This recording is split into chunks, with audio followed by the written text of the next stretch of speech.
کله چې حضرت علی کرم الله وجهه هغه مقام قباء ته ورسېده حضور صلی الله علیه وسلم استقبال کوي علي ته وایي علي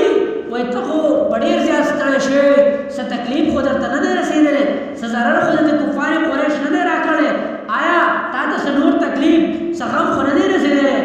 حضرت علي کرم الله وجهه ته وایي یا رسول الله صلی الله علیه وسلم کله چې تا هلته زه پرېښودم نو تا ما ته یو جمله ویلې وه چې انشاءالله په مقام قبا باندې به دواړه ملاقات کوو او علي د هغې پورې به زه مخکې مدینې نه داخلېږم نه تر څو پورې چې ستا سره ما ملاقات نه کړی علي رضی کرم الله وجهه دا په خلفای اربعو کې یعنې په څلورو خلفاو کې څلورم نمبر خلیفه دی او د هغې په زندګۍ کې زموږ دپاره ډېر سبقونه موجود دي زموږ دپاره د هغې په زندګۍ کې ډېر داسې نشانات موجود دي چې موږ له په هغې نشاناتو پسې تلل او د هغې پیروي کول ضروري دي یعنې د هغې زندګي زموږ په عملي زندګۍ کې مؤثره ده که چېرته موږ د هغې زندګي مخې ته کېږو او خپله زندګي مو په هغې نقش قدم باندې تېره کړو نو موږ به په صراط مستقیم باندې چلیدونکي شمارولی شو نو د دې وجې نه د حضرت علي کرم الله وجهه چونکې دا د خلفای اربعو نه څلورم خلیفه دی او موږ ته د هغې د پیدایش د هغې زندګي مسلمانانو ته پکار ده چې پته وي ډېر واقعات داسې مخې ته راشي چې ډېر زیات دردناک واقعات وي مخکې ورځو کې ښه ایجوکیټډ او تعلیم یافته یو کس تپوس کوي د حضرت عثمان رضی الله تعالی عنہ د زندګۍ په باره کې د دې زندګۍ باندې لږه رڼا واچوي دي نو خلک چې د خپلو اسلامو مشرانو د زندګۍ نه خبر نه وي نو زندګۍ تېرېدل او زندګۍ تېرول هغه ډېر ګران لکه مثلا مثال به تاسو ته درکړم چې مثلا یو زوی دا غواړي چې د خپل پلار په نقش قدم باندې لاړ شم او هغه چې په دې روی زمین کې په خپل ګاونډ کې کلي کې علاقه کې څنګه نوم پرېښی دی ښه نوم یې پرېښی دی ښه کارونه یې کړي چې زم هغه شان کارونه وکړم او د پلار د زندګۍ نه د سره دا خبر نه وي نو د پلار شان کارونه نشي کولی د ټولو نه مخکې به د خپل پلار هغه واقعات هغه تاریخ لټئ چې زما والد محترم زندګي څنګه تېره کړې وه زما والد محترم به چې کله به پیغام رالی نو د هغې هغه څنګه کار به کوو څه به یې کول د هغې رد عمل به د غم په وخت کې څنګه و کله چې به خوشحالي راله نو د هغې رد عمل به څنګه و کله چې د چا سره دا میلاوېدل فیصله به یې کوله نو د والد محترم رد عمل به څنګه و هغې به څنګه کار کوو خبره به یې څنګه شروع کوله نو هله به دا زوی د هغې په نقش قدم باندې چلیږي خو زما عزتمندو صحابه کرام رضی الله تعالی عنهم اجمعین د دې زموږ دپاره د مسلمانانو دپاره یو ماډل او یو نمونه ده ځکه چې موږ حضور صلی الله علیه وسلم په خپلو سترګو نه ده لیدلی حضور صلی الله علیه وسلم زندګي خپله موږ نه ده لیدلې هغه زندګي موږ د صحابو را رسولې ده نو که د صحابو په لاره باندې موږ لاړو نو د حضور صلی الله علیه وسلم په لاره به تلونکي شمارولی شو خو که کله د صحابو په لاره لا نړو نو بیا حضور صلی الله علیه وسلم په زندګۍ کې موږ تل غوښتل غواړو نشو پکې لکه مثلا زموږ په آبا او اجداد کې یو شخصیت تیر شوی زموږ ډېر نیکه مثلا تیر شوی اوس موږ غواړو چې زموږ د خپل ډېر نیکه کومه روایات چې دي هغه ژوندي کړو نو ظاهري خبره ده موږ خو خپل ډېر نیکه لیدلی نه خو د خپل نیکه نه تپوس کوو اباجان زموږ نیکه به څه کول زموږ د نیکه طرز عمل څنګه و د هغه زندګي څنګه وه نو که اباجان او باباجان تا ته د ډېر نیکه خبرې واورولې او واقعات یې ستا مخې ته کېښودل نو ته به د خپل هغه ډېر نیکه په طرز عمل باندې لاړ شي وچلېږي او که چېرته د هغې نه ناواقفه وي نو بیا دا خپل در نیکه په طرز عمل باندې ته زندگی نشي تیرولی. نو دغه مثال زما عزتمندو دا د حضور صلی الله علیه وسلم د زندگی دی چې د حضور صلی الله علیه وسلم زندگی عملی طور کوم شخصیات مونږ ته راښولې ده نو هغې ته صحابه کرام رضی الله تعالی عنهم اجمعین وایي. اوس د حضور د زندگی نه هر مسلمان ته پکار دی چې واقفیت حاصل وي. هر مسلمان ته پکار دی چې د حضور د زندگی نه خبر وي. نو هغه خبرېدل په دقې واسطه باندې کېږي چې حضور صلی الله علیه وسلم د صحابه کرام رضی الله تعالی عنهم طرز عمل ته وګورو. موږ په احادیثو کې دا وایو چې حضور صلی الله علیه وسلم به رکوع داسې کوله، حضور صلی الله علیه وسلم به سجده داسې کوله، حضور صلی الله علیه وسلم طرز عمل په گفتگو کې دا حضور صلی الله علیه وسلم طرز عمل بداو. خو زما عزتمندو عملی شکل کې که صرف موږ کتاب ته ګورو، که صرف احادیثو مبارکو ته ګورو او د چا عمل ته نه ګورو، نو زما عزتمندو په دغې احادیثو باندې صحیح عمل موږ نشو کولی. ځکه چې دین صرف نظریې نوم نه دی، دین صرف د عقیدې نوم نه دی، دین چې کوم دی د عمل نوم دی. مثلا د مونځ په باره کې یو نظریه ساتل چې مونځ فرض دی، مونځ داسې کول پکار دي، دا نظریه ده. اوس پریکټیکلی عمل دا موږ ته صحابه کرام رضی الله تعالی عنهم اجمعین راښودلی دی، هغوی موږ ته را رسولی دی. که د صحابه کرام رضی الله تعالی عنهم اجمعین په هغې نقش قدم باندې موږ لاړ شو، صحابه کرام رضی الله تعالی عنهم اجمعین د زندګۍ نه موږ ځان نه خبرو، زما عزتمندو د حضور صلی الله علیه وسلم هغه طریقه موږ په خپله زندګۍ کې نشو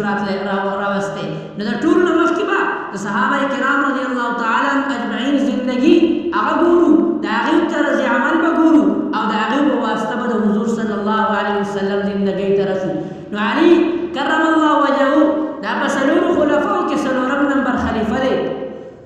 او د حضرت علي کرم الله وجهه ولادت دا په داسې وخت کې شوی چې د دیو د والدینو فاطمه بنت اسد، د نیکه نوم د مور د سټه هغه اسدو.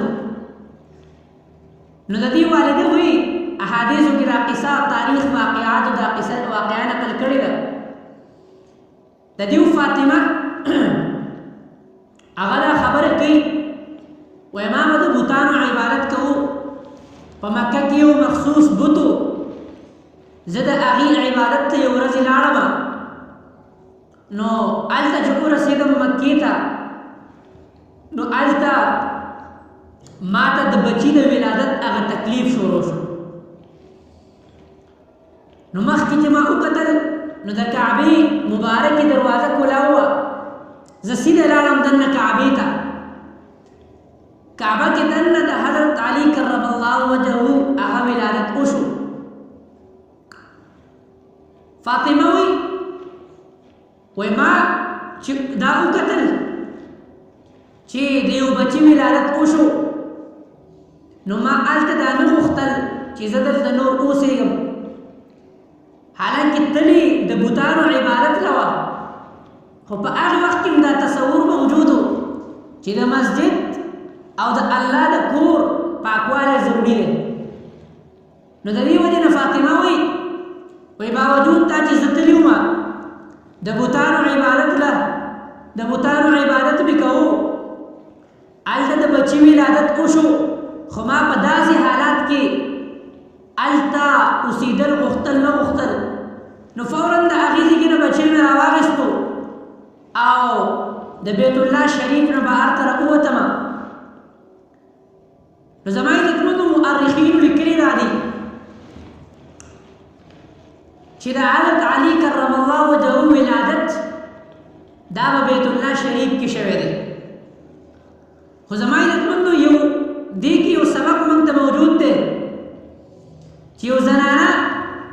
هغه د بوتانو عبادت دپاره ځي،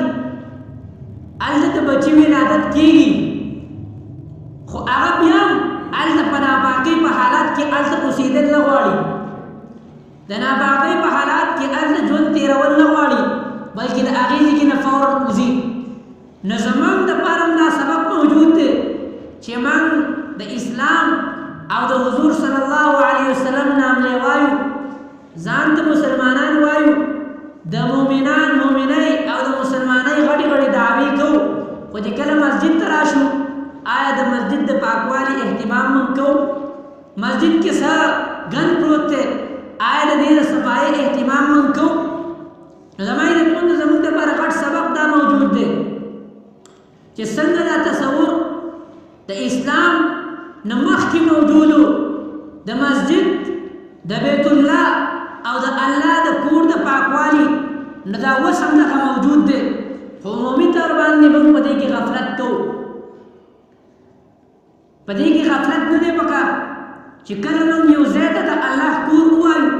نو څنګه چې په خپل کور باندې خفه کېږو څنګه چې د خپل کور په څیز باندې خفه کېږو څنګه چې د کور په بجلۍ خفه کېږو څنګه چې د کور په دروازه خفه کېږو نو زما عزتمندو د الله د کور په دروازه هم دغه شان خفه کېدل پکار دي د الله د کور هغه په کارپېټ باندې هم دغه شان خفه کېدل پکار دي د الله د کور په بجلۍ هم دغه شان خفه کېدل پکار دي نو دا تصور د مخکې نه روان دی او اوس په مسلمانانو کې باقي دی الله دې مزید هم باقي پاتې کړي چې موږ د الله د کور هغه حفاظت هم کوو د الله د کور خیال هم ساتو نو عارف مې راکوو چې د حضرت علي کرم الله وجهه ولادت وشو حضرت علي کرم الله وجهه دا د ابو طالب په زامنو کې د ټولو نه وړوکی زوی نو ابو طالب هغه چې کومه دی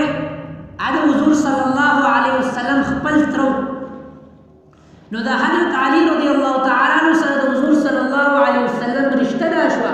چې حضرت علي رضی الله تعالی عنہ د حضور صلی الله علیه وسلم د خپل سکه د تر زوی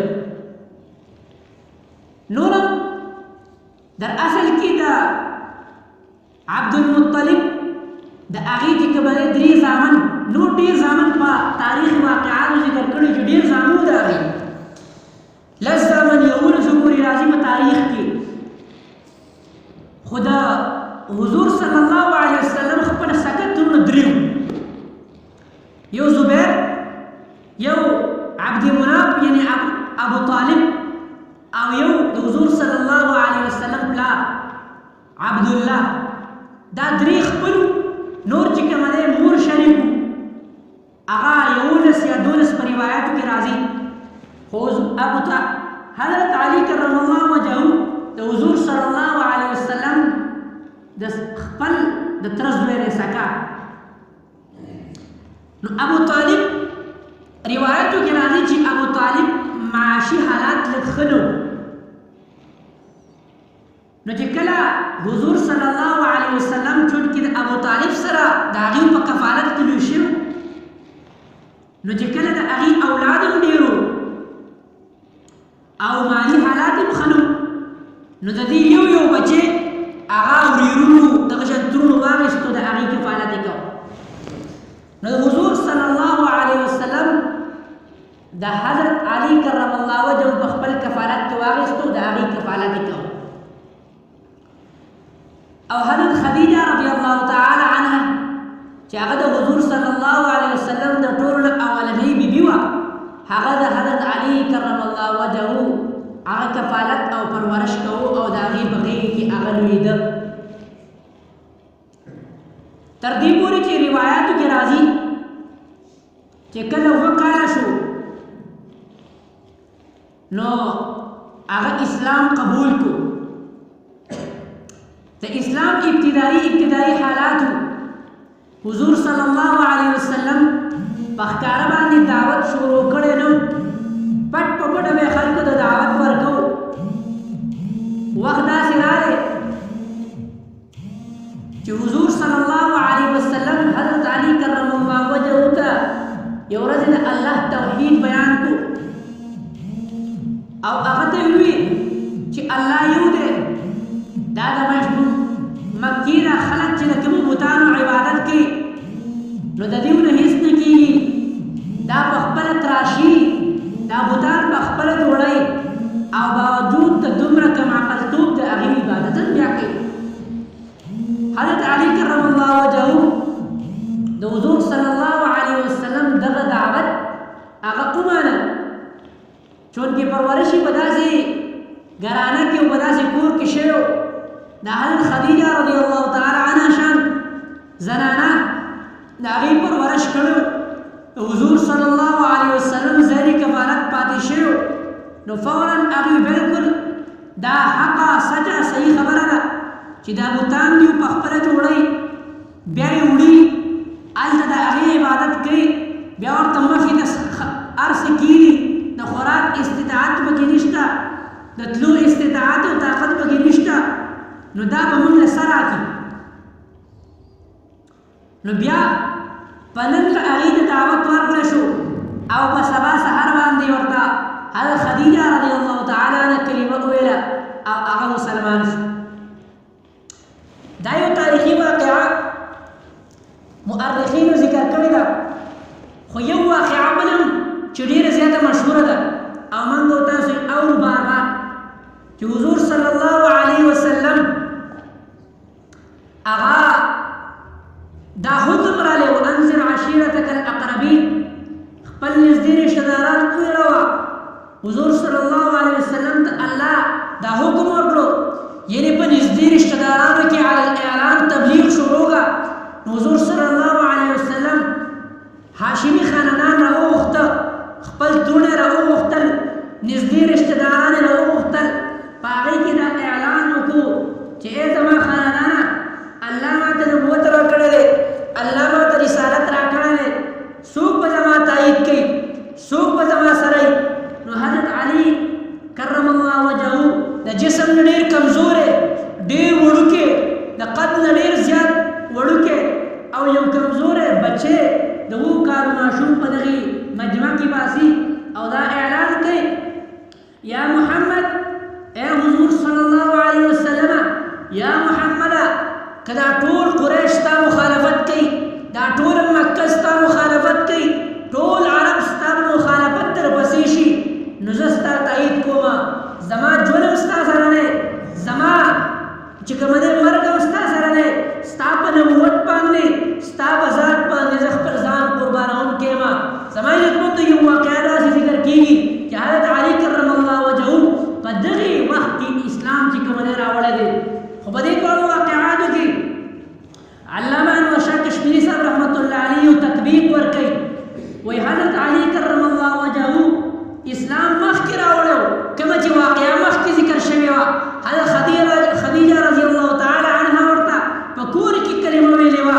خو د اسلام اظهار یې په دغه غونډه کې کړی د دې وجې نه دواړه تاریخي واقعات دواړه صحیح دي په دې کې چې کوم دی مخالفت او تضاد نشته بهرحال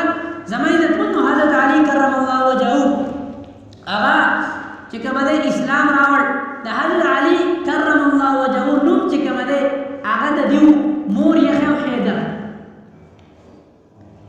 حیدر اصل کې د دیو ته نکلو ما چې څنګه مخکې ذکر کړو نو اسد نوم اسد وایي شیر ته زمري ته او حیدر اسد دا حیدر هم د شیر نوم دی نه حیدر معنا ده بار بار حمله کوونکی میدان ته وتونکی دشمن چې کوم دی هغه په ځمکه راغورځوونکی دا نوم یې ورله کېښود عربو کې دستور ده که موږ د عرب د تاریخ مطالعه وکړو نو په عربو کې اکثر نومونه موږ ته اسد میلاو شیر چونکې په عربو کې د جنګ جګړو او د بهادرۍ یو تاریخ موجود دی نو خپل بچي له به همداسې نوم ایښودو چې هغه په بهادرۍ باندې دلالت کوي نو زما عزتمندو د دې مور ور نوم یې ایښی حیدر خو کله چې هغه اسلام قبول کړو نو حضور صلی الله علیه وسلم ورته نوم کېښود علي دا هغه علي نوم دی اوچتې مرتبې والا اوچت مقام والا هر علي کرم الله وجهه چونکې دا قد لږ وړوکی و قصیر د قد نه علي رضی الله تعالی عنه لږ کم خو په وجود سره مضبوط نو حضور صلی الله علیه وسلم ته اندیشه دا وه چې علي زه ستا نوم علي ځکه ږدمه مورخین دا لیکي چې علي نوم یې علي ځکه کېښود چې علي اصلي چې ستا د قد د وجې نه خلک تا د سبا طعنه نه کوي ته علي که ستا قد وړوکی دی خو ستا مرتبه ډېره به اوچته وي که ته وړوکی د قد نه خو تا کې طاقت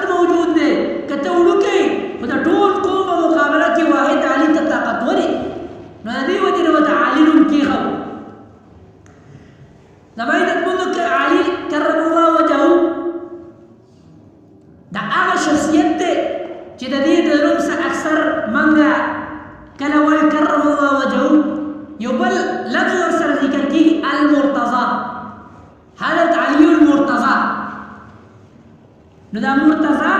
لفظ چې ورسره ذکر کیږي نو د دې ډېر زیات وجوهات چې کوم د محدثین او مؤرخین ذکر کوي وای حضور صلی الله علیه وسلم حضرت علی کرم الله وجهه او دغه په تاریخ کې المرتضی نو یا مجتبی نو د حضرت علی کرم الله وجهه د نوم سره ولې ذکر کیږي نو کله چې زما عزت مندو دغه خپل خاندان حضور صلی الله علیه وسلم را اومله هغې ته دعوت ورکړو نو حضرت علی کرم الله وجهه چون کې هغه منتخب کړی شو هغه د حضور صلی الله علیه وسلم تایید وکړو د دې وجې نه مرتضی ورته ویل کېږي یا حضرت علی کرم الله وجهه چې کله حضور صلی الله علیه وسلم هجرت کاو نو حضور صلی الله علیه وسلم حضرت علی کرم الله وجهه ته وایي علی ته به بېګاله زما په بستر باندې اوده شي او انشاءالله په مقام قبا باندې به دواړه ملاقات کوو او زه به مدینې ته تر هغه وخته پورې نه داخلېږم چې علي دواړه میلاو شوي نه یو حضرت علي کرم الله وجهه باقي صحابه هغوی هجرت کړی ابوبکر صدیق رضی الله تعالی عنه هغه پاتې و ابوبکر صدیق رضی الله تعالی عنه او حضور صلی الله علیه وسلم دواړو هجرت وکړو امانتونه سره حضور صلی الله علیه وسلم سره پراته هغه امانتونه پرېښودو او حضرت علي کرم الله وجهه په هغې باندې امین او امانتدار جوړ کړه چې علي دا امانتونه به خلکو ته حواله کړي او بیا به چې کوم ځای ته راځي زما عزتمندو حالت دا و چې بهر کفار قریش هغه چې کوم دی هغه تورې ایستلې وي تورې د نیامونو نه بهر کړې وي چې موږ به حضور صلی الله علیه وسلم نعوذ بالله قتلو او موږ د هغې په قدر پسې راغلي وو زما عزتمندو په دغه شپه حضور صلی الله علیه وسلم هجرت کوي او حضرت علی کرم الله وجهه دومره بهادر شخصیت چې هغې له حضور نوم علي ښیو هغه واقعتا په هغې کې جذبه وه په هغې کې قوت و چې بهر دښمن او دشمن چې د حضرت علي کرم الله وجهه هغه مقام ته ورسېدل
رب العزت مونږ ته د هغه